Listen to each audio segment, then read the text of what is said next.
Welcome. You are watching Line Screw 1.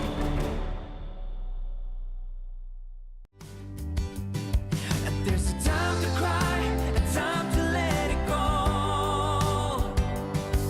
There's a meaning why it's not supposed to show. Don't you know where you belong? I will ride with you and show you all along. There's a reason you are strong. You're the one to tell the people when they're wrong.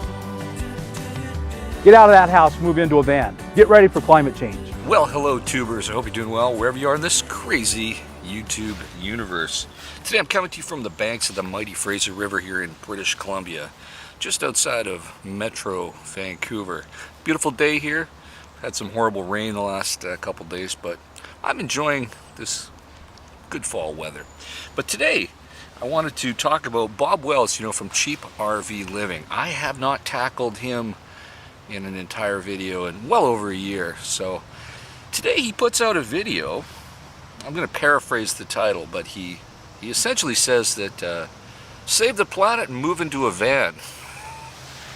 You can't make this stuff up. It just had to be spoken to.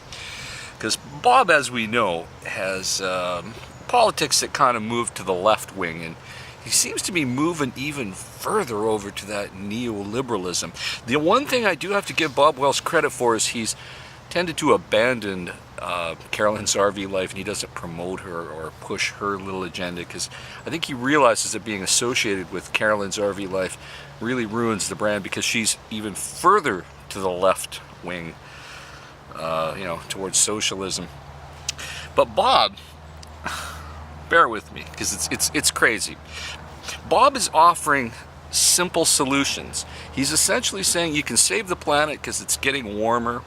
All around the world, globally, we are seeing a crisis of climate disasters. Anyway, Bob is trying to say that if you live in a van or move into a van, you're suddenly saving the planet. Here's the kicker. It's all BS. I'm going to tell you why. I've been living in my RV for over 7 years. My carbon footprint is higher than when I lived in an apartment. I remember living in an apartment and I got my electrical usage down to 3 kilowatts a day. I use more than that in my RV. And whether I'm plugged in or I'm running a generator, it's still belching all that carbon dioxide out into the atmosphere. It's just not the way Bob thinks. The only way you can have a lower carbon footprint, like Bob Wells is telling you to do, is this way. You buy a van that doesn't run, you park it in the forest, you use no petroleum products to air condition in the hot summer, you use no hydrocarbons to warm in the winter, and you freeze in the winter and roast in the summer, and you sit in that van that cannot drive, so you will have no carbon footprint other than from the food that you consume and the methane gas that you fart out from the cheap beans I assume you're going to be eating. So, carrot or the stick, whatever reason, get out of that house, move into a van. Look, my RV gets 9 miles per gallon.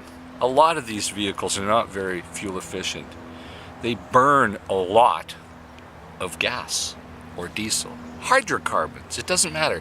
Even when you're in an RV park, unless you're in British Columbia here, where actually most of our electricity is hydroelectric, which is pretty green.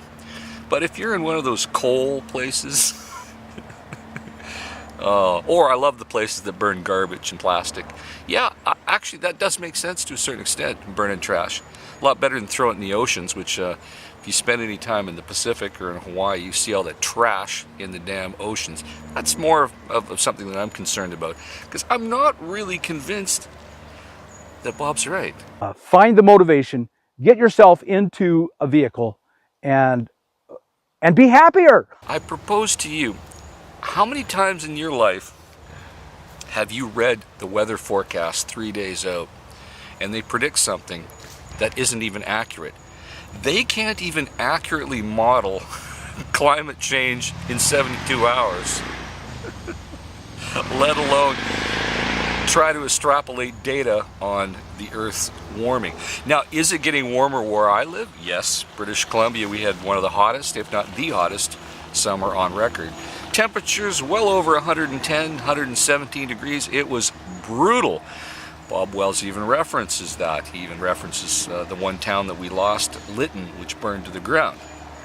But a lot of these forest fire problems aren't directly related to the heating.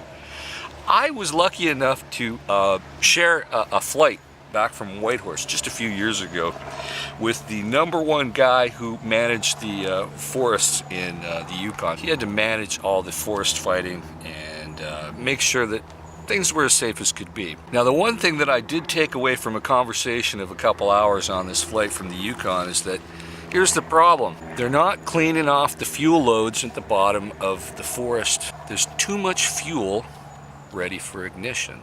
So what happens is all the mayors and premiers and governors, they all want these forest fires put out before people's houses burn down. They should let the forest fires keep burning, burn everything they can, as long as they can, get rid of the fuel load. You can even manage this by controlled burning. But what they're doing is they're putting these forest fires out too soon and not letting the fuel load that's on the bottom of the forest floor be consumed. So that when you have a situation like you had this year, you have a very, very hot fire and things get right out of control. So it's not exactly climate change that's causing these forest fires, Bob. It's bad forestry management practices. That's what's doing it. Now, of course, being hot doesn't help.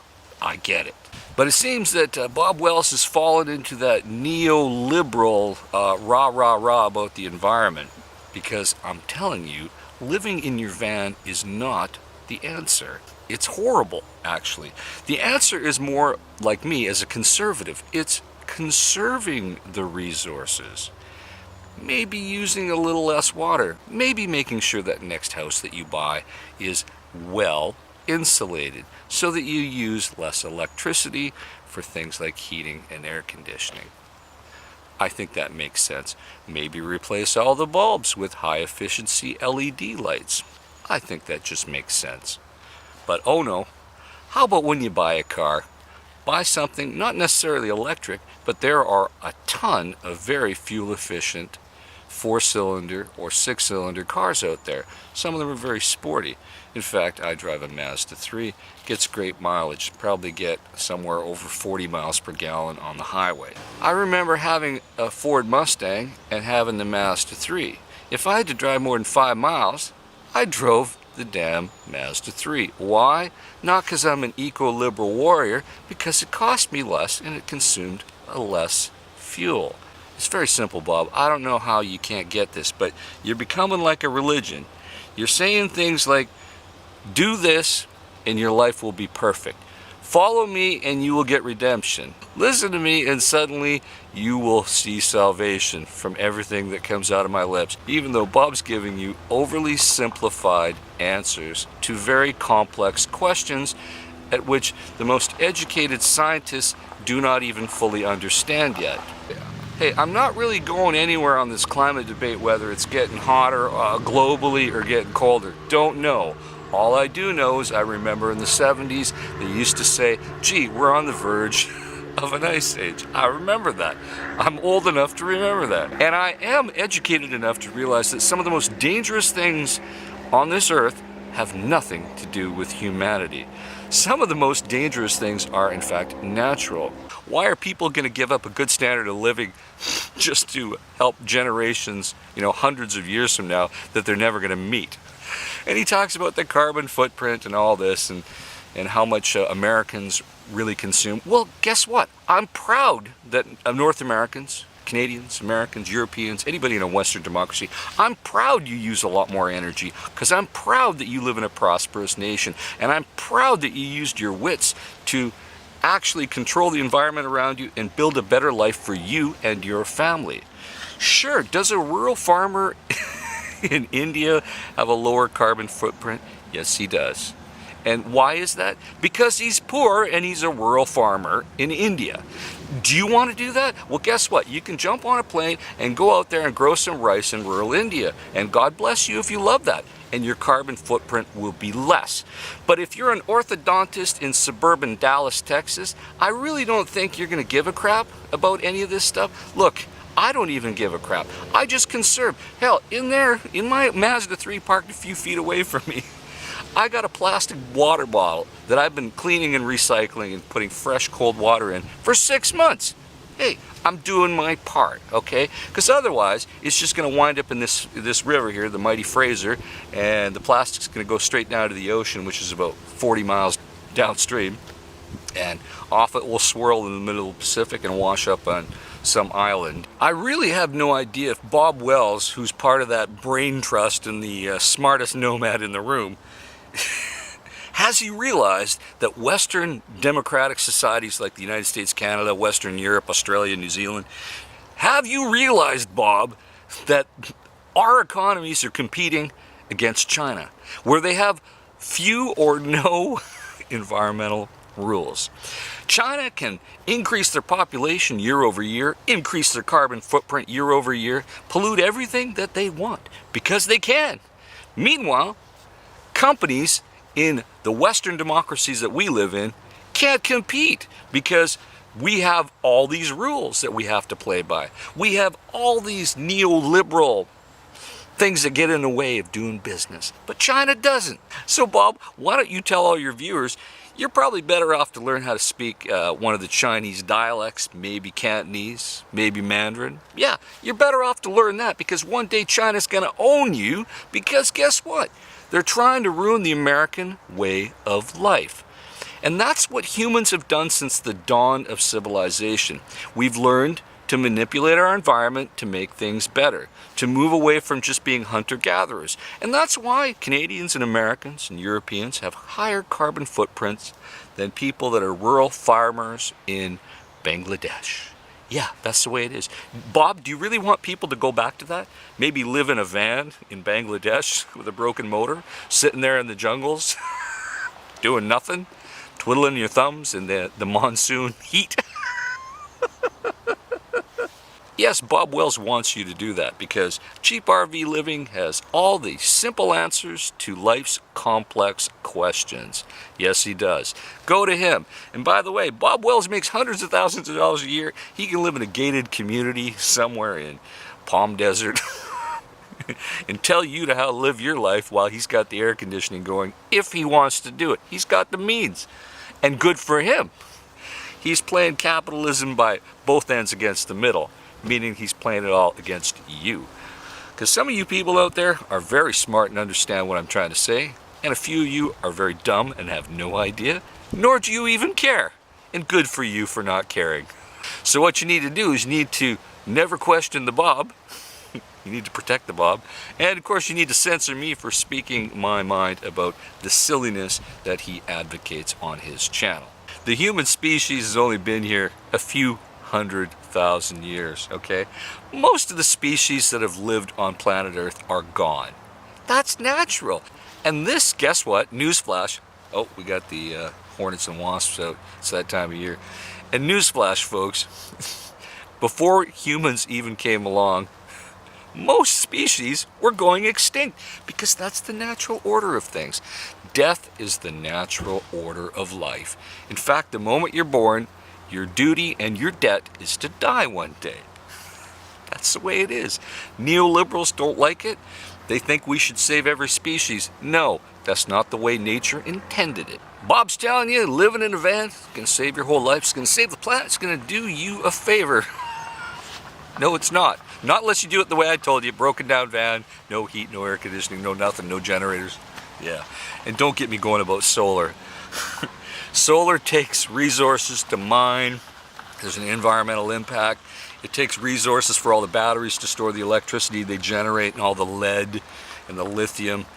It's no free lunch, folks. And you got to dispose of all this crap once it's no longer working.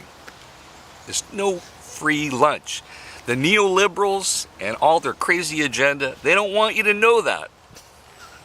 I'm here to tell you the truth, only because I fundamentally believe you have a right to know this, and you have a fundamental right to speak about it, because if you don't use your free speech on YouTube, you're just gonna lose it, because all the conservatives are slowly being banned.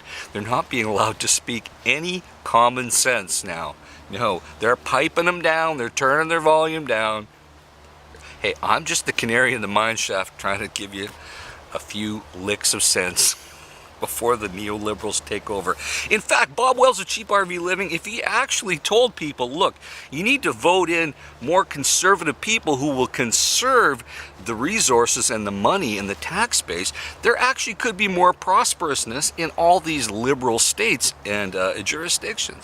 I am absolutely convinced that there could be a lot more prosperity for everyone, including the people he tells to move into a van, if Bob Wells just told people, look, you need to vote in some more conservative people that actually manage the finances of these liberal jurisdictions so that people can actually just do better for themselves and their families. That's it.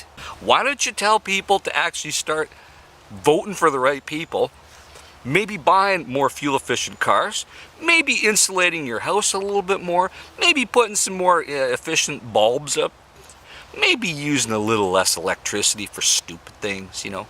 Unplug that Xbox when you're not using it so it doesn't have a phantom load. You can do all these things, and they actually have, guess what, a result today. Not like the pie-in-the-sky solution that Bob Wells is trying to tell people that your whole life's going to fall right into place and we're going to save the earth if you move into a van. It's all a load of donkey-doo. So I want you to put your comments down below, and I think I've been pretty fair in assessing this situation because Bob has become more of a religious cult leader, and that's the last thing I ever want to be. So, you know, speaking truth to power always gets you into trouble. And Bob wants the power. And Bob Wells of Cheap RV Living, this is what's happened to Bob. He came to do good, but instead, he did well, if you know what I'm saying. And on that note, please, please put your comments and remarks down below. And as always, be safe and keep your wheels on the ground. Over and out. Oh, Bob, it's all a lie. It's all a communist plot. It's just the socialists trying to take over. Can go to figure out what we've done, what we need to do. Yeah, I got you, I got you, I got you.